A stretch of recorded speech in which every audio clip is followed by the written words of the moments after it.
सर्वसंग से प्रार्थना है। सत्संग प्रारंभ हो रहा है। कृपया सत्संग स्थल पर शांतिपूर्वक विराजमान होकर के श्रद्धा से सत्संग सुने। परमेश्वर की प्यारी आत्माओं से पुनर्निवेदन है, सत्संग प्रारंभ हो रहा है। कृपया सत्संग स्थल पर शांतिपूर्वक विराजमान होकर के श्रद्धा से सत्संग सुने। सत्सही सतगुरुदेव की जय। बंदी छोड़ कबीर परमेश्वर जी की जय। बंदी छोड़ गरीबदास जी महाराज जी की जय। स्वामी रामदेवानंद जी गुरु महाराज जी की जय हो।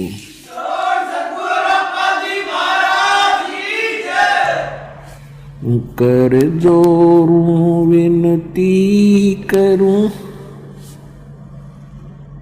धरूं चरण पर शीस। गुरु जी राम देवानंद जी महाराज ने दियो नाम बख्शीश। कोटि कोटि सिजदा करूं, कोटि कोटि प्रणाम। चरण कमल में राखियो मैं बंदी जाम गुलाम। कुत्ता हूँ गुरुदेव का, रामपाल दास का नाम। गले प्रेम की जेवड़ी, जहाँ खेचो वहाँ जाऊं। तो करो तो बावड़ू, दूर दूर करो तो जाऊं। जो राखो तो ही रहूं, जो देवो सो खाऊं। गुरु बड़े गोविंद से, मन में देख विचारे। हरि सुमरे सो वार है, गुरु सुमरे हो पार। सात द्वीप नौ खंड में, गुरु से बड़ा ना कोई। करता करे न कर सके, गुरु करे सो होए। कबीर राम कृष्ण से कौन बड़ो, उन्हों भी गुरु कीन। तीन लोक के वे धनी, गुरु आगे अधीन। गर्भ योगेश्वर गुरु बिना, लाग्या हर की सेव। कह कबीर बैकुंठ से, वो फेर दिया सुख देव। राजा जनक गुरु किए, फिर कीनी हर की सेव। कह कबीर बैकुंठ को, वो चले गए सुखदेव। परम पिता परमात्मा पूर्ण ब्रह्म, सर्व सृष्टि रचनहार कबीर परमेश्वर जी की असीम रजा से आप सभी पुण्यात्माएं परमात्मा की अमर कथा सुनने के लिए उपस्थित हैं। जिन प्राणियों के ऊपर परमेश्वर की असीम रजा होती है, इस काल के लोक में वही सत्संग प्राप्त करते हैं और सत्संग सतगुरु करते हैं। जैसा कि आप सुनते हैं परमात्मा की वाणी में, कबीर जी की वाणी में, मानुष जन्म दुर्लभ है, ये मिले न बारंबार, और तरवर से पत्ता टूट जाए वो बार नहीं लगता डर। कि मनुष्य जीवन बहुत ही दुर्लभ है, ये बार बार उपलब्ध नहीं होता शीघ्र सी। और इससे भी दुर्लभ जो वस्तु है वो गुरु है। श्रीमद् भगवत गीता अध्याय नंबर 7 के श्लोक नंबर 19 में कहा है, गीता ज्ञानदाता कहता है, पहले तो उसने 12 से लेकर 7वें अध्याय के 12 से लेकर 15 श्लोक में रजगुण ब्रह्मा, सतगुण विष्णु, तमगुण शिव जी के पुजारी वो किस कैटेगरी के होते हैं वो बताया। फिर 16, 17 में और 18 में उसने ब्रह्म पुजारियों के विषय में यानी अपने पुजारियों के विषय में ज्ञान दिया और उनके विषय में बताया कि ये ज्ञानी 4 प्रकार के मेरी भक्ति करते हैं, अर्थार्थी, अर्थ, जिज्ञासु और ज्ञानी। इन 3 कैटेगरी के भक्तों को तो रिजेक्ट किया है, चौथे ज्ञानी को वो कहता है ये अच्छी आत्मा है क्योंकि ये मेरी भक्ति करते हैं। और ये पहले कह रहा है कि ब्रह्मा विष्णु महेश की जो भक्ति करते हैं वो उनका जो भक्ति का जो लाभ है अक्षीणिक है और वो अच्छे व्यक्ति नहीं होते, उन साधनाओं से उनमें गिरावट बहुत आ जाती है।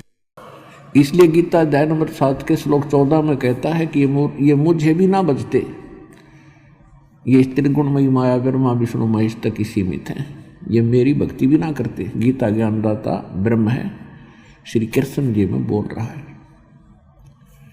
फिर ये अपनी भक्ति वालों के बारे में कह रहा है कि ये 3 तो रिजेक्टेड हैं, ये 3 अच्छे नहीं हैं, अर्थ और अर्थार्थी और जिज्ञासु। चौथे ज्ञानी के विषय में बताया है नेक आत्मा है, यही इन्होंने अपना जीवन न्यौछावर कर रखा है। इनको ये ज्ञान हो गया है कि मनुष्य जीवन केवल मोक्ष के लिए ही प्राप्त होता है। और उन ज्ञानियों को ये भी पता चल जाता है कि एक परमात्मा के अतिरिक्त अन्य कोई भी देव पूज्य नहीं होता, मोक्ष होगा उस परम पूर्ण परमात्मा से, परम अक्षर ब्रह्म से। तो वो क्या बताता है कि उनको ज्ञान तो ये हो गया कि अन्य देवताओं की पूजा उचित नहीं और केवल एक ही परमात्मा की भक्ति करनी चाहिए। लेकिन उनको तत्वदर्शी संत ना मिलने से उन्होंने अपने निष्कर्ष निकाल लिया, ओम नाम का जाप वेदों से ले लिया, हठ योग ब्रह्मा जी से प्राप्त कर लिया और उस आधार से उन्होंने साधनाएं की। लेकिन वो इस ब्रह्म की साधना में ही, गति में ही रह गए, ब्रह्म तक की इनकी साधना बनी, ब्रह्म लोक में गए, फिर वापस जन्म मृत्यु में रही।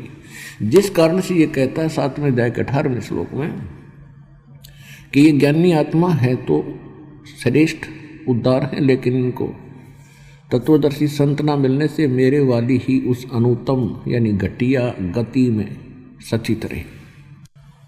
अब कहने का भाव ये है कि गीता ज्ञानदाता कहता है कि पहले तो ये मेरी भक्ति नहीं करते। अब यहाँ थोड़ा सा विचार करना पड़ेगा आप जी ने। अब गीता ज्ञानदाता कहता है कि अन्य देवताओं की पूजा जो करते हैं वो मूर्ख हैं और ये मेरी भक्ति भी नहीं करते। इसका तात्पर्य क्या है? इसका तात्पर्य ये है कि जैसे ये जितने भी ऊपर के ये देव हैं, ब्रह्मा जी, विष्णु जी, शिव जी, दुर्गा जी, गणेश जी और जितने ये देवताओं का राजा इंद्र, इन्होंने अपने रेस्टोरेंट चला रखे और यहाँ इस पृथ्वी लोक पर जो साधना साधक करते हैं इन्होंने अपने अपने एजेंट छोड़ रखे हैं, अपने सत्र के गुरु मार्गदर्शक। जो ब्रह्मा जी की पूजा करता है वो तो कोई इक्का दुक्का मुश्किल से कोई मिलेगा वर्तमान में। और जो विष्णु जी की करता है, ब्रह्मा जी की पूजा जो करते हैं वो ब्रह्मा जी के लोक में चले जाते हैं। विष्णु जी की पूजा जो करते हैं विष्णु जी के लोक में चले जाते हैं, और शिव की पूजा जो करते हैं शिव जी के लोक में जाते हैं। वो पुण्यकर्मी प्राणी ही जाते हैं। ऐसे ही गणेश की पूजा करने वाले गणेश के लोक में जाते हैं, लेकिन उनकी पूजा के मंत्र विशेष हैं। और इसी प्रकार दुर्गा और ब्रह्म की पूजा करने वाले उनके लोकों में चले जाते हैं। ये क्या करते हैं कि उन पुण्यकर्मी प्राणियों के जो भक्ति धन से युक्त होकर वहाँ जाते हैं, उन्हीं के पुण्यों से कुछ अपना डिस्काउंट लेते हैं और मन मर्जी के रेट लगाते हैं। वहाँ की सुविधा जो उनको देते हैं, खाने पीने, विमान, घूमो फिरो, वो तो एक रेस्टोरेंट है। उससे ये अपने लोकों में गुजारा कर रहे हैं, जैसे होटल का मालिक होता है। जितना बढ़िया स्टैंडर्ड का होटल होगा उसमें घने धनी लोग जाएंगे और मुंह मांगी कीमत देंगे, वो कुछ भी रेट लगा दो, क्योंकि उनके पास धन इतना है। और वो फिर उसी से फिर अपनी रोजी रोटी और ठाठ बाट कोठी कार हेलीकॉप्टर तक खरीद लेता है वो होटल का मालिक। तो ये सभी होटलों के मालिक हैं। ऐसे ही ब्रह्मलोक में ये ब्रह्म ने होटल खोल रखा है, वो सबसे बढ़िया होटल है। वहाँ ज़्यादा सुविधाएं हैं, ज़्यादा बकवाद है। तो इसलिए गीता ज्ञानदाता इनको धिक्कार रहा है कि मेरी भक्ति नहीं करते। उनको धिक्कार रहा है कि मेरी भक्ति भी नहीं करते। क्यों धिक्कार रहा है? कि उसके ग्राहक कम हो गए, वहाँ थोड़े जा है। अब फिर 7वें अध्याय के 19वें श्लोक में इसने क्या कहा है कि बहुनाम जन्मानाम अन्ते ज्ञानवान माम प्रपत्ते वासुदेव है सर्वम इति और सहमात्मा सुदुर्लभ है। वो भी उसने बता दिया कि मेरी साधना भी अच्छी नहीं है, क्योंकि जन्म मृत्यु समाप्त नहीं हो सकती, किए का कर्म फल भोगना ही पड़ेगा। इसलिए वो कह रहा है 7वें अध्याय के 19वें श्लोक में कि बहुनाम जन्मानाम अन्ते ज्ञानवान माम प्रपत्ते। बहुत बहुत जन्मों के किसी अंत के जन्म में कोई ज्ञानी व्यक्ति बुद्धिमान मेरी भक्ति करता है। और ये बताने वाला साधु संत के और कोई भी पूजा के योग नहीं है, केवल वासुदेव ही सब कुछ है। वासुदेव सर्वम इति सहमात्मा सुदुर्लभ। ये बताने वाला कि वासुदेव ही सब कुछ है, उसी की पूजा करनी चाहिए। वही पाप नाशक है, वही मोक्षदायक है, वही सबका जनक है, और उसकी भक्ति से वो स्थान प्राप्त होता है जो गीता अध्याय नंबर 18 के श्लोक नंबर 62 में, गीता अध्याय नंबर 15 के श्लोक नंबर 4 में कहा है कि जहाँ जाने के बाद साधक फिर कभी जन्म मृत्यु में नहीं आते, वो शाश्वत स्थान को प्राप्त करते। अब प्रसंग चल रहा है कि वो महात्मा तो बहुत मुश्किल से मिलेगा जो ये बताने वाला हो कि वासुदेव ही सब कुछ है। हमने गलती से अज्ञानी गुरुओं के कारण श्री कृष्ण जी को वासुदेव समझ लिया। वासुदेव का अर्थ होता है जिसका वास, जिसकी प्रभुता, जिसका कंट्रोल सबके ऊपर हो। तो ब्रह्मा जी, विष्णु जी, शिव जी ये केवल एक ब्रह्मांड में एक विभाग के साहब हैं, मालिक हैं। ये वासुदेव नहीं है, सबके ऊपर मालिक नहीं है। इसी प्रकार इनके पिता ब्रह्म ये 21 ब्रह्मांड के स्वामी हैं, ये वासुदेव नहीं है, सबके मालिक नहीं है। इससे अलग है एक अक्षर पुरुष जिसको पर ब्रह्म भी बोला है। वो 7 संग ब्रह्मांड का स्वामी है, वो कुल का मालिक नहीं है। इसके बाद गीता अध्याय नंबर 15 के श्लोक नंबर 16 और 17 में 3 पुरुष हैं, सरपुरुष, अक्षर पुरुष। इनकी तो स्थिति आपको बता दी। और 17वें श्लोक में कहा कि उत्तम पुरुष है तो अन्य है। इन सरपुरुष और अक्षर पुरुष से जो श्रेष्ठ परमात्मा है, पुरुष माने प्रभु, स्वामी, वो तो इन दोनों से अन्य है। और वही तीनों लोकों में प्रवेश करके सबका धारण पोषण करता है, और वो वास्तव में अविनाशी परमात्मा है। तो वो तीसरे नंबर का जो है वो है वासुदेव। तो यहाँ गीता ज्ञानदाता 7वें अध्याय के 19वें श्लोक में कह रहा है कि उस परम अक्षर ब्रह्म यानी वासुदेव की महिमा बताने वाला और उसी को की भक्ति दृढ़ करवाने वाला ऐसा संत, ऐसा साधु तो बड़ी मुश्किल से प्राप्त होगा अर्जुन। तो पुण्यात्माओं, जैसा कि दास बार बार आपको सत्संगों में सुनाता है कि परमात्मा के विषय में जानकारी जीव नहीं बता सकता, परमात्मा की जानकारी परमात्मा ही बता सकता। तो उसकी अपनी जानकारी देने के लिए आपको, आपके पिता को स्वयं आना पड़ता है। वो आपका पिता है, हम सबका मालिक है, और हम यहाँ काल के जाल में बुरी तरह फंस गए।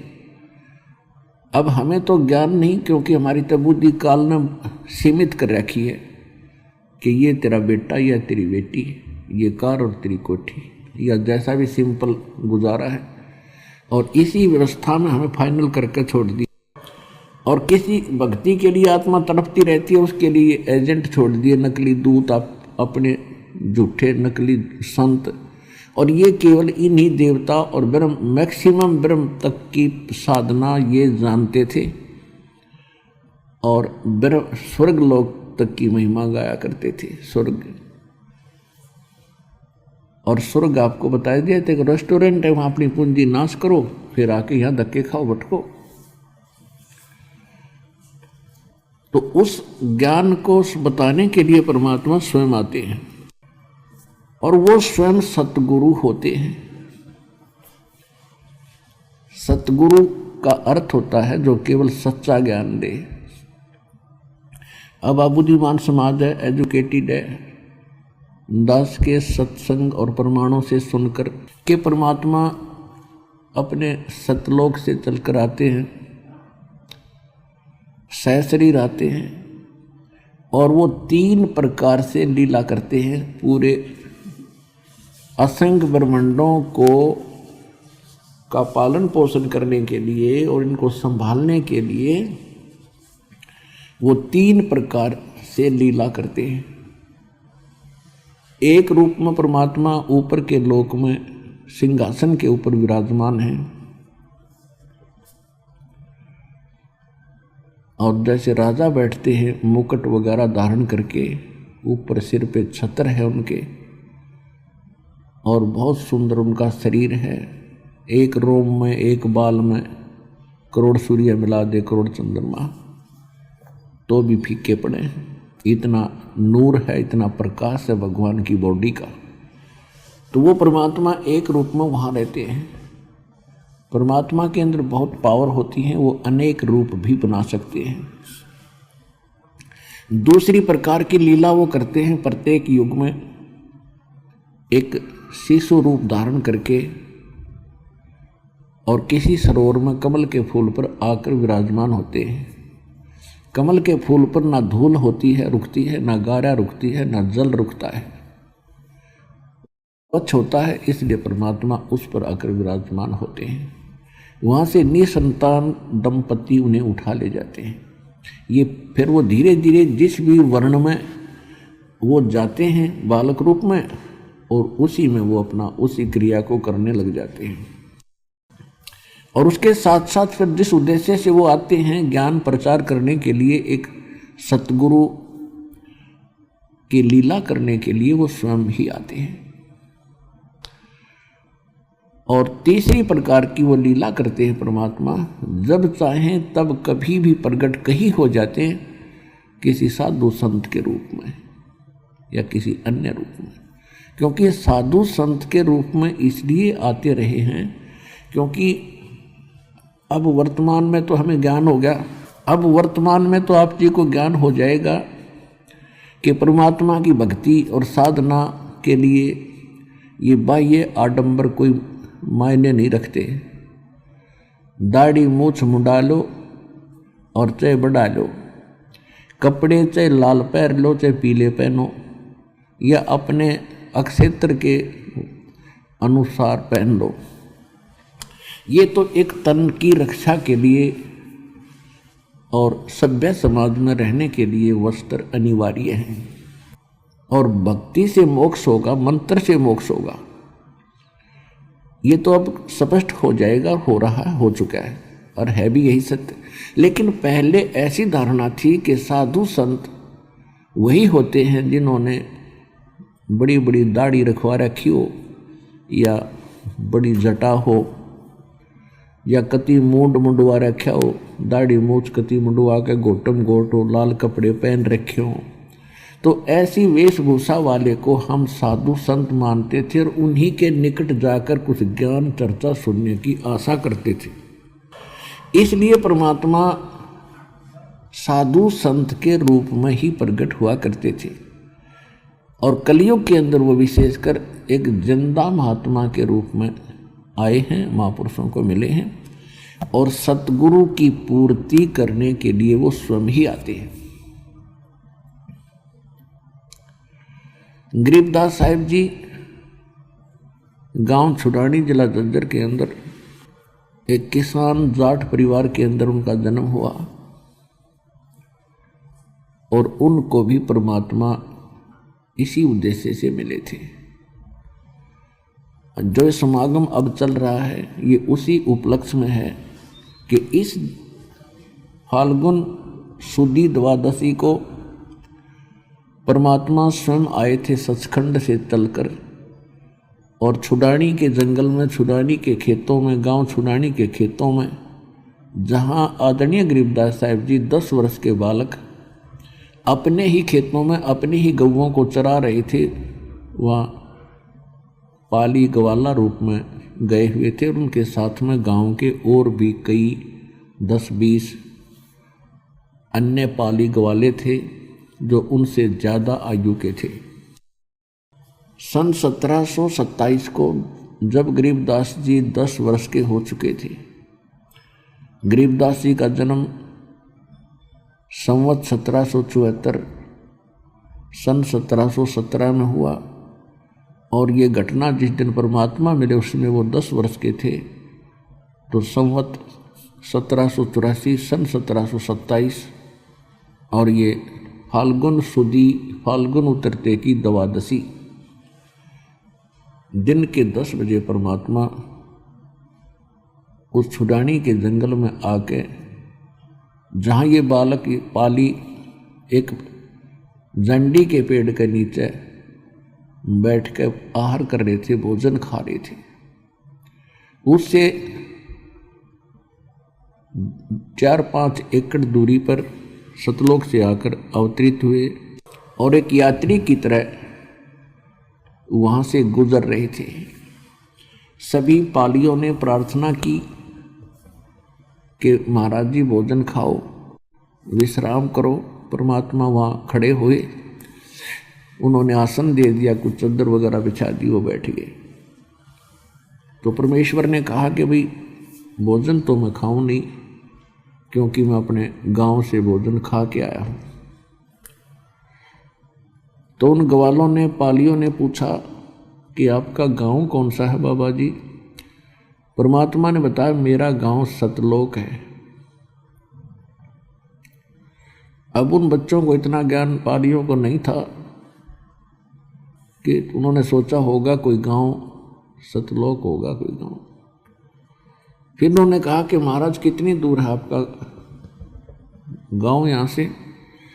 परमात्मा ने बताया 16 शंख कोश की दूरी पर है, 16 शंख कोश।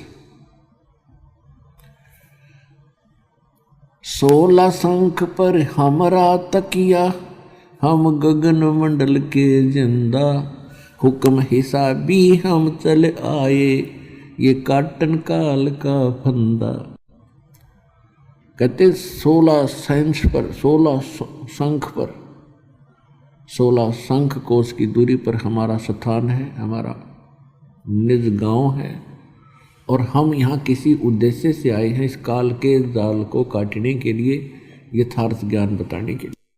अब उन बच्चों को इतना ज्ञान में समझ में नहीं आ रहा था, उन्होंने सोच लिया 16 कोस पर होगा, ठीक है महाराज जी, दूध तो पीना ही पड़ेगा।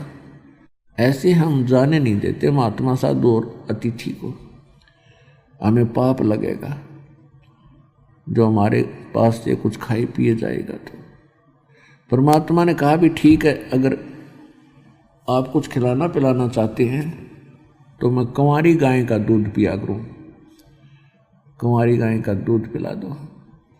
जो बड़ी उम्र के पाली थे, कोई 50 वर्ष का, कोई 40 का, कोई 28, 27, 17 के, उन्होंने कहा बाबा जी आपकी दूध पीने की नीत को नहीं, मजाक करते हो। गरीबदास जी 10 वर्ष के सबसे छोटी उम्र के बच्चे थे, वो खड़े हुए और अपनी एक प्रिय बच्चिया को लाए जो 1.5 वर्ष की थी, दूध पीना छोड़ चुकी थी और अभी बैल ने टच नहीं करी थी, कुंवारी थी, लाकर खड़ी कर दी और कहने लगे बाबा जी कैसे दूध देगी, इसको बच्चा तो है ही नहीं। तो परमात्मा ने कहा भी कोई ऐसा पात्र लाओ जिसमें दूध निकाल लेंगे। गरीबदास जी के वहाँ रखा था एक साफ किया हुआ बर्तन छोटा सा मिट्टी का। गरीबदास जी उस बछिया के नीचे पकड़ कर उसने थनों के नीचे बैठ गए और परमात्मा खड़े हुए और बछिया की कमर पर आशीर्वाद भरा थपकी मार दी। लंबे लंबे सतन हो गए और दूध की धार चल पड़ी और पात्र भरते ही बंद होगी। सतन फिर भी लंबे लंबे लटक रहे थे। सत साहिब। अब इस अचरज देख के जो दूसरे व्यक्ति थे वो बैठे थे पाली, जो बड़ी उम्र के, उनको बड़ा आश्चर्य हुआ। तो गरीबदास जी ने वो सारा दूध जो का तो परमेश्वर को थमा दिया। अगले बाबा जी आप तो गजब के करामात आपके अंदर। तो परमेश्वर ने थोड़ा सा दूध पिया, फिर शेष कहा ले वह पालियो यो दूध पी लो, ये अमृत है, ये यहाँ का नहीं है, ये मेरे लोक से आया, सतलोक से। और कुंवारी गाय में दूध कहाँ से आया था, ये सतलोक से आया भाई, पी लो, प्रसाद है ये। तो अन्य जितने पाली थे बड़े वो कहने लगे हम ना पीवे, पाप का दूध, ये तो कुंवारी गाय से निकाला तूने, और ना जाने क्या जंतर मंत्र का है, पता नहीं क्या हो जाएगा हमारा है, और तेरी जात का पता नहीं तो किस जाति से है। उसमें छुआछात भी चरम सीमा पर थी। इस करके वो कर्महीन उठ कर चले गए। कहते हैं सकल पदार्थ है जग माही, कर्महीन नर पावे भाई। गरीबदास जी ने कहा कि लाओ भगवान आपका जूठा दूध है, ये अमृत कब कब भाग्य में हो, कब कब मिले हमें। यूं कह के उन्होंने भी कुछ दूध उससे पिया। उसके बाद परमात्मा ने उनको ज्ञान सुनाया, समझाया। फिर गरीबदास जी को प्रबल इच्छा हुई उस लोक को देखने की कि जहाँ कोई दुख नहीं, जहाँ कोई मृत्यु नहीं, वहाँ कोई वर्द अवस्था नहीं, और जहाँ हम पहले रहते थे परमात्मा ने उनको सारा ज्ञान बताया। वो तड़फ गए अंदर से बुरी तरह। परमात्मा यही चाहते थे कि जब इच्छा प्रबल हो तभी हम वहाँ ले जाते हैं। प्रथम नाम दिया, फिर उस प्यारी आत्मा को ऊपर के लोक दिखाए, ब्रह्मा विष्णु महेश के लोक दिखाए, उनकी स्थिति से परिचित करवाया और धर्मराज का लोक दिखाया। जहाँ ये काल भगवान बैठा है वो स्थान दिखाया। 1 लाख मानव शरीरधारी प्राणियों को जहाँ ये भून कर उनमें से ये रस निकाल कर खाता है, जीव मरता नहीं है, सूक्ष्म शरीर के अंदर रहता है।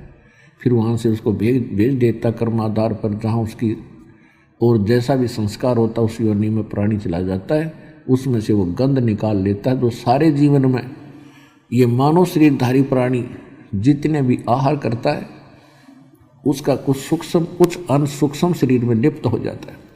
आप देखते हो इस मन की आदत है चटपटे भोजन खाना, सुल्फा भांग तम्बाकू पीना, ये पीने की चीज़ है।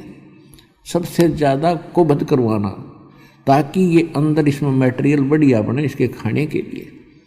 और जीव मरता नहीं, आत्मा तो अमर ही है, गधे कुत्ते की भी अमर है।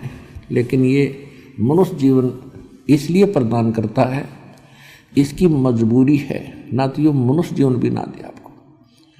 परमात्मा ने इसको श्राप इसलिए दिया था कि इसकी मजबूरी हो जाएगी, ये मानव शरीर देगा, और मानव शरीर देगा तुम अपनी आत्माओं को जाके ज्ञान समझा के, इनकी अज्ञान हटा के, भक्ति करवा के इनको फिर ला सकता हूँ। इसी उद्देश्य से परमात्मा ने ये सब कुछ लीला की। तो तपस्शिला के पास लेकर गए, वहाँ 1 लाख प्राणी वहाँ भूलने जा रहे थे जीव, जिसमें सभी वर्ग के, सभी धर्मों के लोग थे। वहाँ परमात्मा के जाने के बाद उनकी जलन तो खत्म होगी। तपस्शिला जो तई नो की नो गर्म थी। तब वो सभी बैठकर परमात्मा से कहने लगे, भगवान हम यहाँ क्यों भूलने जा रहे हैं।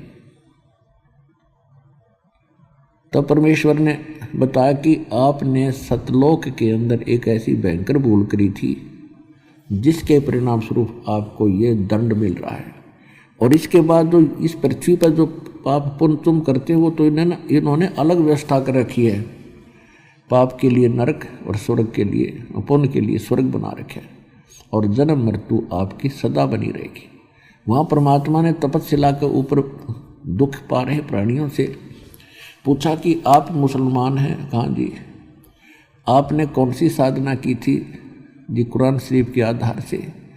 फिर हिंदुओं से पूछा आप कौन से धर्म से हैं? हम हिंदू हैं। क्या साधना की? वेदों और गीता के अनुसार। परमात्मा ने बोला कि गीता और वेदों का तुमने कह भी पता नहीं, तुमने तो दंत कथा के आधार से भक्ति की है और औरों को भ्रमित किया। सरहद निकाले और निकलवाए। आज क्या लाभ मिला तुम्हें? कुछ नहीं मिला जी, क्यों? वहाँ तो सारा स्पष्ट हो जाता है। यहीं बकवास चला इंसान की, जब तक इसको प्रत्यक्ष दुख नहीं होता। इसी प्रकार सबसे कहा, बेटा तुम मेरे बच्चे हो, जाल में फंस गए हो। जब तुम मनुष्य शरीर प्राप्त करते हो तब तो मेरी सुनते नहीं। अब तुम सभी कह रहे हो कि हमें छुटवा दो।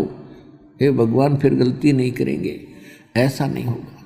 तुम नीचे जाओगे और मनुष्य जीवन प्राप्त करोगे, तब मेरा भक्त, मेरा दास ये महिमा सुनाओगा मेरी, तो उससे दीक्षा लेना और तब तुम वापस जा सकते हो।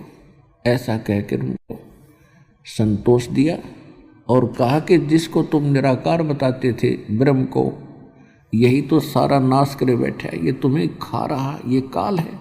गीता अध्याय नंबर 11 के श्लोक नंबर 32 में स्वयं कहता मैं काल हूँ अर्जुन। और बताओ, और काल की पूजा कर रहे तुम? वो खुद कह रहा है मैं कसाई हूँ, और फिर उसको एक आदमी और भगवान मान बैठे। तो वहाँ तो उनकी बुद्धि काम करे थी कि हाँ जी गलती बन गया। तो कहने का भाव ये है कि ये काल है, ये भक्ति, ये पूजा के योग्य भी नहीं है। इसको इष्ट मानकर पूजना आपकी भूल रही। और अब वो आएगा सामने तुम्हें खाने के लिए, दूर से दिखा दिया कि देखो वो आ रहा है। ये है वो काल। लंबे लंबे दांत, ओछा माथा, विकराल शरीर, उसका देख के भी कलेजा हिला इंसान का। ऐसी सूरत है तेरे भगवान की, और तुम इसको खोजने के लिए समाधि लगाते। और इसने कसम खा रखी है कि मैं दर्शन नहीं दूँ। दर्शन के दे से भूंडेगा बता। वही कालजा पाट जा आदमी देख लेते को भक्ति छोड़ दे, फिर खोज खाज का यूँ खोज जा हरियो भगवान। तो इसलिए इसने प्रतिज्ञा कर रखी है मैं किसी को दर्शन नहीं दूंगा। तो भगवान इतना करूर होया कर मैं दर्शन ना दूँ, चाहे सिर पटक लियो। बाप ऐसा निकम्मा हो सकता है? वो बाप ही नहीं है आपका, वो तो खलनायक है। अब गीता अध्याय नंबर 7 के श्लोक 24 और 25 में श्री कृष्ण में प्रवेश करके गीता ज्ञानदाता ये काल कह रहा है कि अर्जुन ये मेरा अटल घटिया सिद्धांत है, अनुत्तम, कि मैं कभी किसी के समक्ष नहीं आता अपने वास्तविक रूप में। मैं अपनी योग माया से छुपा रहता हूँ। और ये मूर्ख जन समुदाय मुझे माम अव्यक्तम व्यक्तिम आपनम मनन्ते अबुधा, ये बेबुद्धि के लोग मुझ अव्यक्त को व्यक्ति रूप में श्री कृष्ण मान रहे होंगे। I am not Krishna. मेरी तो प्रतिज्ञा, मैं कभी किसी के सामने अपने वास्तविक रूप में नहीं आता, मैं छुपा रहता हूं। अब ये छुपा रहता है, क्यों छुपा रहता है? कि इसमें दोष है, ये ऐसा जालिम है। और अभी तक ये ऋषि महर्षि ब्रह्म की साधना करके अपना जीवन नाश करके और हमें और भ्रमित कर गए। अब सभी ने देखा उधर वो काल आ रहा था।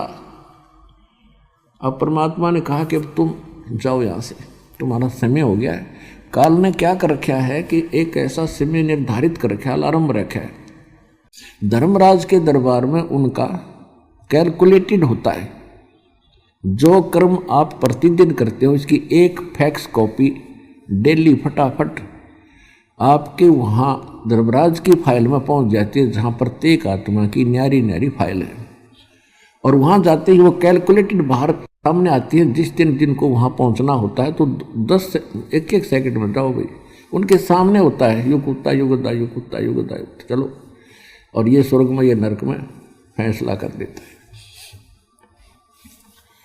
अब जब वो सभी उड़कर चले गए प्राणी तपस्या से, और वो भोजन करने के लिए आ रहा था, गरीबदास जी को साथ लेकर परमात्मा आगे को चले, उसी की ओर चले। अब काल कहाँ रहता है? जैसे अभी तक आप 10 द्वार ही सुने थे, ये क्या करता है? एक 11वां द्वार है, और वो 11वां द्वार अक्षर पुरुष के लोक में जाता है। अक्षर पुरुष के लोक से फिर 12वां द्वार है जो सतलोक में जाता है। तो ये 11वें द्वार को बंद करे बैठा है। वहाँ तक ऋषि महर्षि कोई पहुँच ही नहीं सकता किसी भी साधना से, जो ये करते रहे। वो साधना परमात्मा ने आके बताई है। ये 2 अक्षर के मंत्र का इकट्ठा जाप करना है। ये पहले ब्रह्म ओम नाम का अकेला जाप करते रहे, इससे कुछ नहीं होने वाला। ये केवल ब्रह्म तक की प्राप्ति करा सकता है। इसके साथ ही दूसरा मंत्र जब लगता है तो ये फिर दूसरा मंत्र जो है ये 11वें द्वार को खोलता है। तो परमात्मा ने कहा कि देख भाई बेटा, ये आ रहा वो काल। अब उसकी शकल देख कर गरीबदास जी भी डर गए और कबीर साहब के पीछे हो गए कि महाराज मन तो डर लग गया। बेटा डरे मत, मेरे पास ऐसा मंत्र है, देखना इसकी क्या हालत होगी। अब मैं इसका जाप करूँगा सिमरन श्वास से, देखना इसकी क्या हालत होगी। अपने आत्माओं, इन कथाओं से परमात्मा हमें भी संकेत करते हैं, सतर्क करना चाहते हैं कि जब आपके ऊपर कभी कोई आपत्ति आवे किसी भी प्रकार की, आपको जो भी नाम इस दास से प्राप्त है, प्रथम मंत्र प्राप्त है, तो प्रथम मंत्र का जाप अवश्य कीजिए। सतनाम प्राप्त है तो सतनाम का जाप शुरू कर दीजिए, किसी प्रकार की भी है, आपको बड़ा सहारा मिलेगा। और सारनाम प्राप्त है तो वो शुरू कर दीजिए, तो एक विशेष आपके ऊपर रजा न्यारी होती दिखेगी आपको। यदि आपका कनेक्शन ठीक होगा, आपकी नियमित होगे, आप भक्ति में परमात्मा से जुड़े हुए होगे, तब ये काम करेगा। अब इस काल को चिंता बनी रहती है कि कोई भी प्राणी उस परमात्मा के विषय में जान ना ले, उसको ज्ञान ना हो जाए, सतलोक के बारे में इसको पता भी ना हो, छींट भी ना लगे। इसलिए इसने स्वर्ग महास्वर्ग और इन्हीं की महिमा का गुणगान करवा रखे। और दूसरी चिंता ये रहती है कि कोई जीव मेरे जाल से निकल ना जा, इसलिए ये उस 11वें द्वार पर खुद पहरा देता है। वहाँ कड़ला कर बैठा, कमर लगा के ऐसे, इतना बेईमान है। अब जब क्या देखा, उस काल ने देखा कि ये 2 व्यक्ति कैसे आ रहे इधर को, कुछ ज्यादा ही भक्ति की है इन्होंने, ये सभी द्वारों को पार करके आगे हैं ऊपर। तो ये भाग कर उस द्वार पर जाकर कमर लगा कर बैठ गया, जिससे हम आगे जाते हैं 11वां द्वार जो अक्षर पुरुष के लोक में खुलता। तो गरीबदास जी ने देखा से परमात्मा के पीछे से झांक कर वो भाग रहा पीछे, तो गरीबदास जी बाहर हो गए साइड में कि भाग गया भाई काल। तो अब वो जाके कमर लगा कर बैठ गया। परमात्मा बोले बेटा देखा, अब देखना, अब मैं मंत्र जाप करूंगा और ये कैसे हो जाएगा। तो कबीर साहब ने कहा कि जैसे फनपति मंत्र सुन और रख फन सकोड़, ऐसे बीरा मेरे सतनाम से ये काल लवे मुंह मोड़े।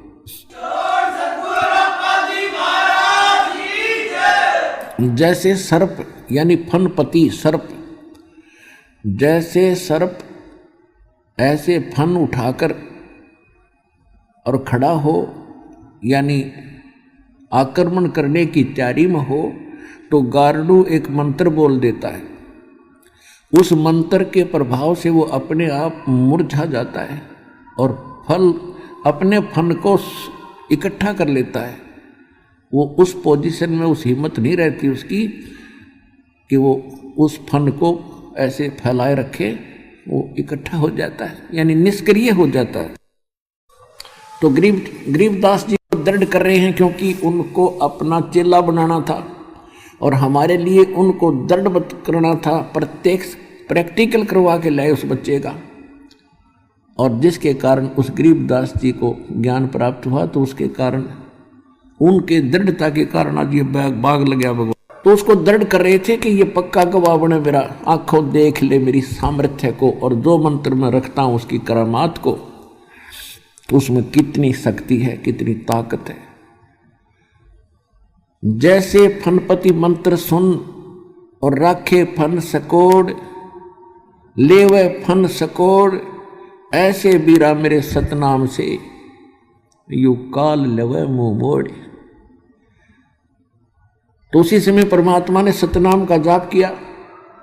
जो ही परमात्मा ने सतनाम का जाप सिमरण किया, वो तो गरीबदास जी को दृढ़ कर रहे थे ना, परमात्मा को कोई जरूरत नहीं थी सिमरण करने की, वो तो वैसे ही उसके सामने टिक नहीं सकता था। लेकिन वो हमारे लिए एक एग्जाम्पल बता रहे थे। तो जो ही मालिक ने कहा कि देख मैं श्वास से सिमरण करता हूँ बेटा सतनाम का, लेकिन तुझे फेर दूंगा, अभी नहीं दूंगा इसको, जब तू प्रथम मंत्र का जाप कर लेगा और तेरा पूरा विश्वास हो जाएगा फिर सतनाम दूंगा तुझे। तो जब सतनाम का जाप किया तो काल बैठा था, कमर लगाए, उस द्वार को बंद करेगा और मैं द्वार को, उसका शीश ऐसे झुक गया।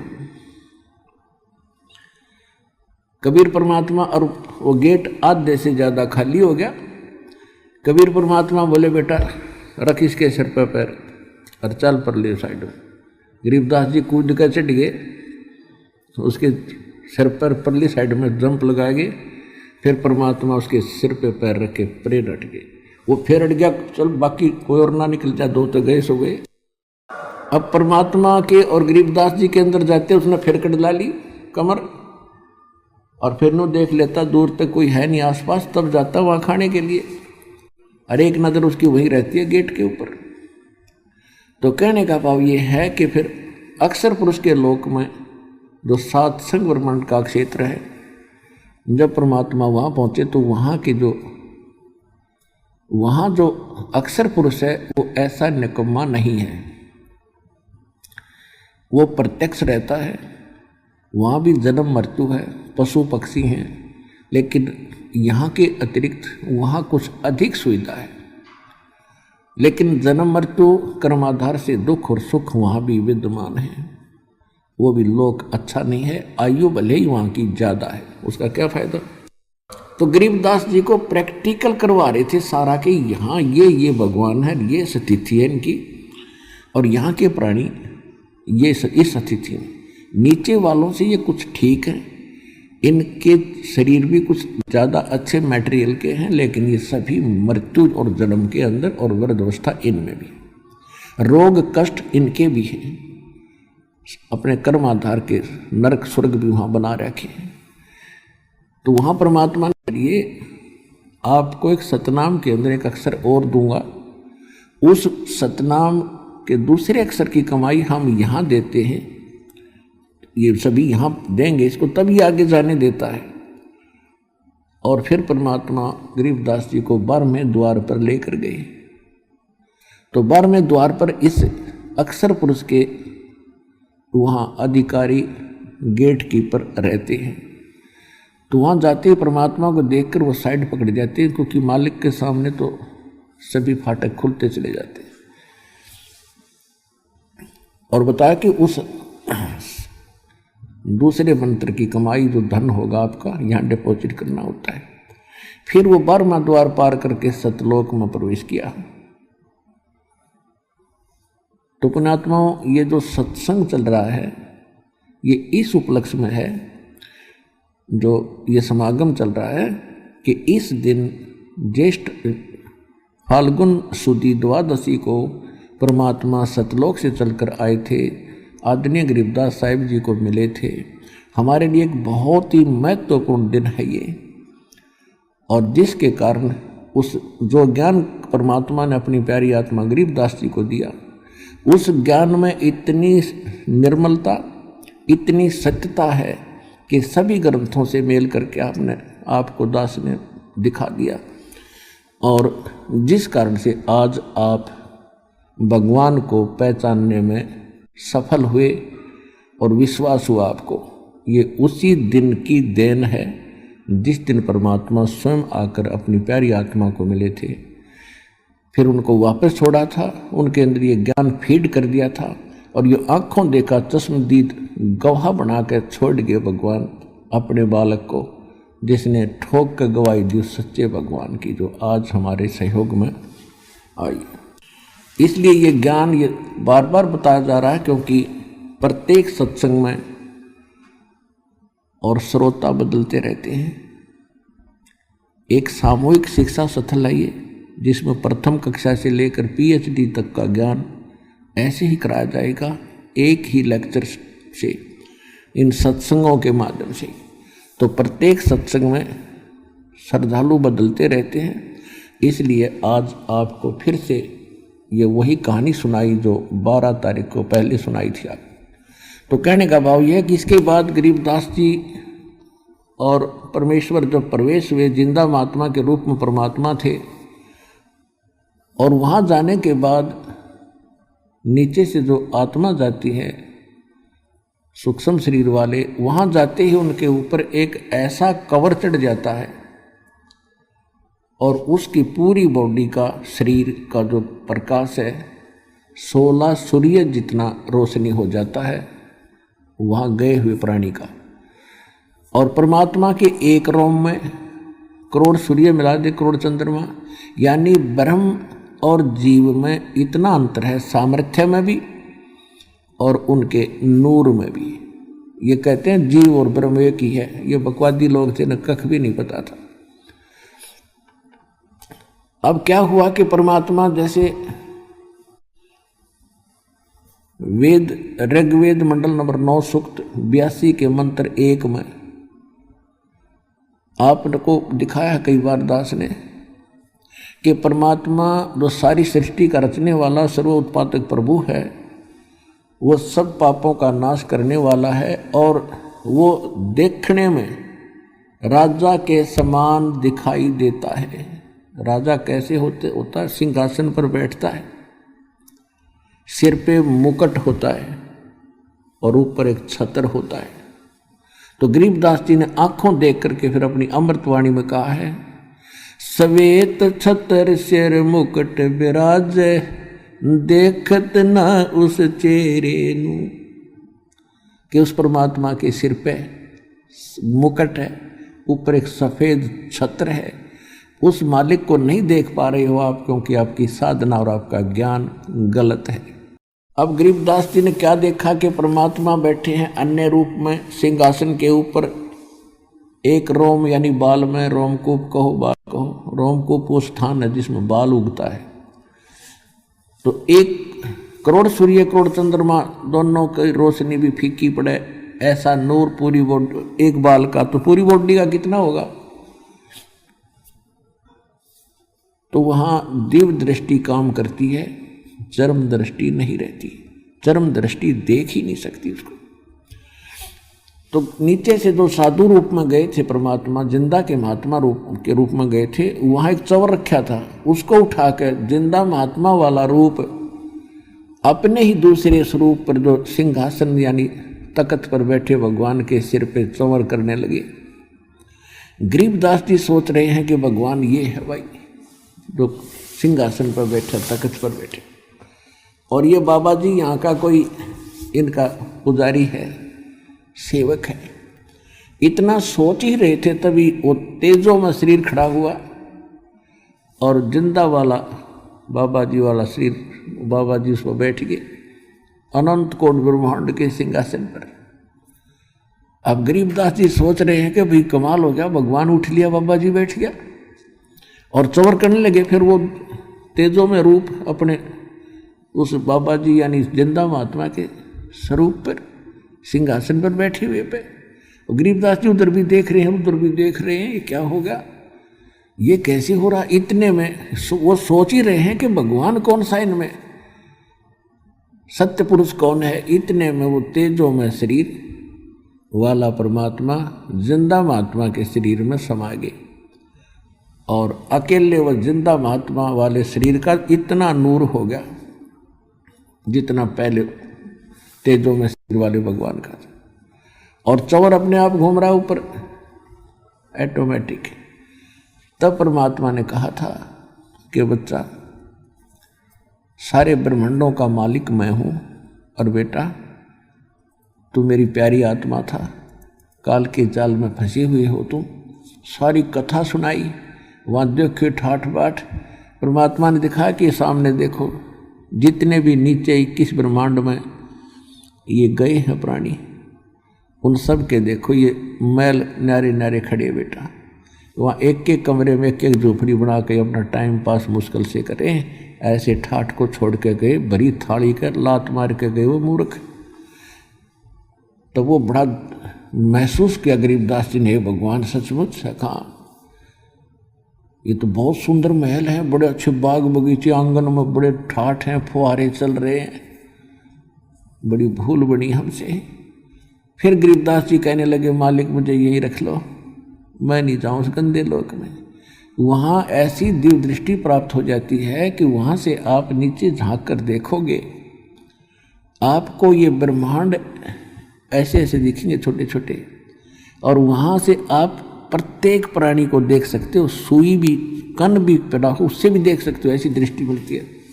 तो वहाँ जब जाकर देखा गरीबदास जी ने, अपनी छुड़ानी ढूंढी कहाँ सी है वो देखा, और फिर आसपास के देखे हुए, तो उस पूरी पृथ्वी, क्योंकि पृथ्वी स्वयं भी घूम रही है, तो ये सभी दृष्टि गोचर रहते हैं सेकंडों में।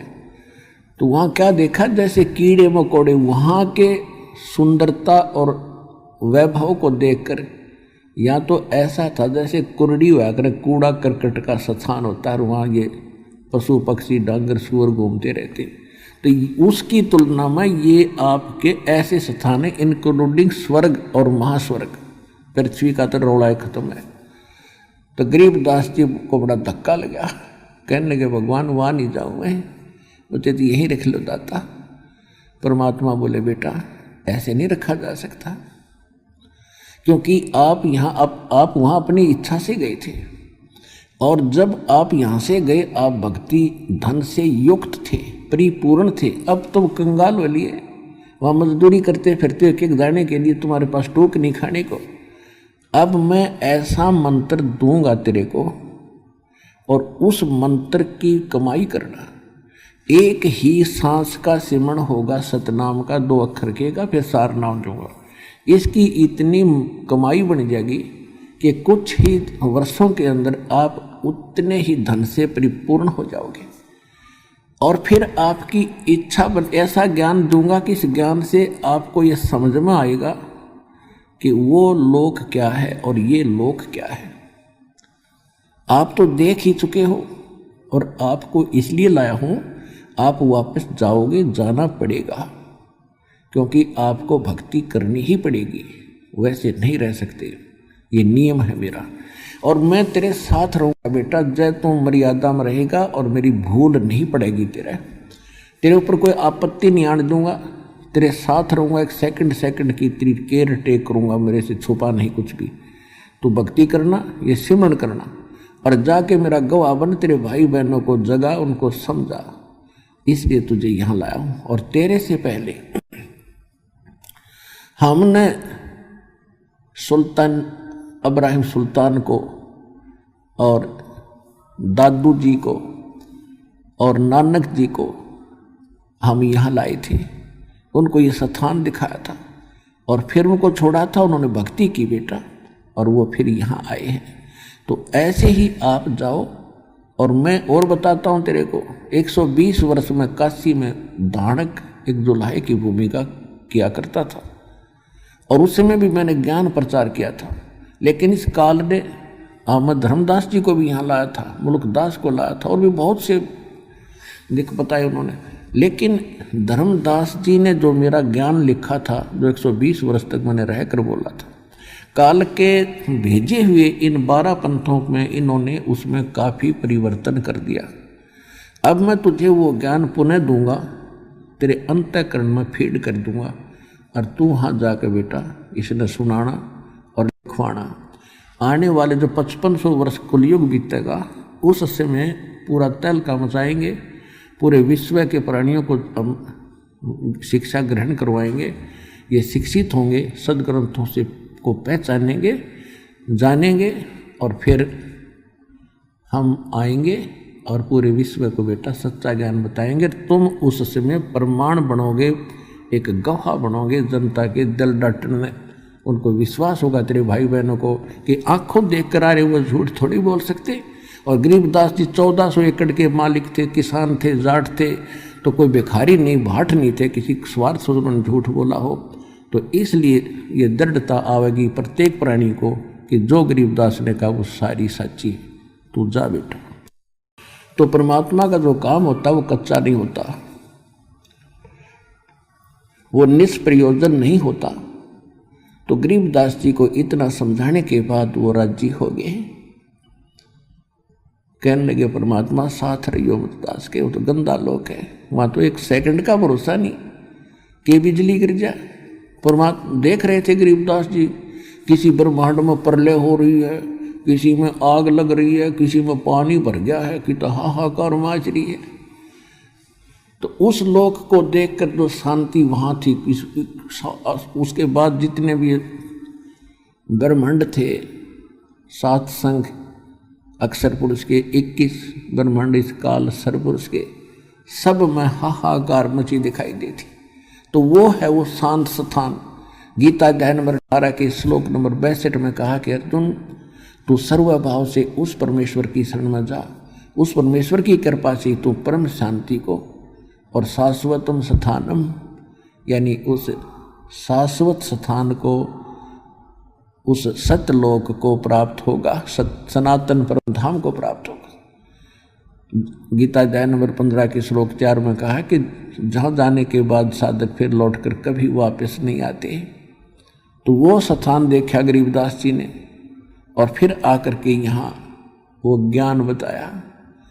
उधर से क्या हुआ कि पीछे से उन पालियों ने, गवालों ने देखा 3-4 घंटे बीत गए। वो उसमें वो उठकर चले गए थे, आत्मा और परमात्मा वो दोनों रह गए थे, गरीबदास जी और भगवान कबीर साहब। तो 3-4 घंटों के बाद उनको याद आया लीला मालिक की, क्योंकि लंबे क्षेत्र थे उनके, अक्षरागा काफ़ी लंबे चौड़े थे। उन्होंने कहा कि उसको बुलाओ भाई गरीबदास को। गरीबू कहा करते थे, गरीबू गांव में थोड़ा सा नाम को अपभ्रंश कर ही लेते हैं, लाडों में, प्यार में, समझ ले। कहते हो गरीबू कहाँ भाई, उसको बुलाओ, उसका समय आ गया गाँव का को चराने का। वो अपनी टर्न बांधा करते, 2 घंटे यूँ खड़ा होगा, 2 घंटे ये खड़ा होगा, पशु कहीं किसी की फसल में ना चले जाएं। तो उनको याद आया कि उसको बुलाओ। वो बुलाया, बुलाने के लिए 2 जने गए, दूर से आवाज़ लगाई कि गरीबू आजा भाई, तेरा टाइम हो गया और खड़ा हो, अपनी पारी दे, अपना नंबर पर खड़ा हो। आवाज़ लगाता लगाता वो बिल्कुल निकट पहुंच गया, और वो बैठे नो आसन पदम पर, सुखासन पर। उसने जोर जोर से कहा, रे भगत जी खड़ा हो ले, पकड़ के ही लाया। फिर वो नो गिर गए, वो गिर गए तो उसमें, क्योंकि वो आत्मा तो ऊपर थी, या तो एक निर्जीव शरीर पड़ा था। अब उसने देखा हाथ नबज वगज पकड़ के, कुछ नहीं, ना श्वास है, शोर मचाया, सब पाली भागे आए। देखा तो सभी वो तो खुशी मना रहे थे कि अब तरह के हम बच गए, जो दूध पी लेते तो हम भी मरते। और उन्होंने 2 जने गांव में भाग कर आए। गांव में 2-1.5 किलोमीटर दूर है वो स्थान। गांव छुडानी से कबलाना गांव है, कबलाना गांव जिला झज्जर में। कबलाना गांव से गांव छुडानी तक अब तो पक्का रोड बन गया है, उस समय कच्चा रास्ता था। तो वो सीमा है दोनों गांवों की, लगभग सीमा पर ही था ये। तो वहाँ से दौड़ कर आए, गांव में बताया। माता पिता गरीबदास जी के दोनों सुनकर बेहोश हो गए। इकलौता पुत्र, वो भी 12 वर्ष के उपरांत प्राप्त हुआ था और 10 वर्ष का हो चुका था। गांव में हाहाकार मच गया, दौड़ लिए बच्चे। जिसने सुना वो गांव का व्यक्ति दौड़ रहा था, जाके देखा बच्चा मरा पड़ा है, उसको उठा कर लाए, गांव में लाए, फिर चिता पर रख दिया। चिता पे रख दिया, अग्नि लगाने की तैयारी थी। जो परमात्मा ने कहा गरीबदास शीघ्र जा, तेरी बॉडी का नाश करने वाले बेटा। तो सेकंड के अंदर परमात्मा ने वो आत्मा भेज दी और वो एकदम खड़ा हुआ।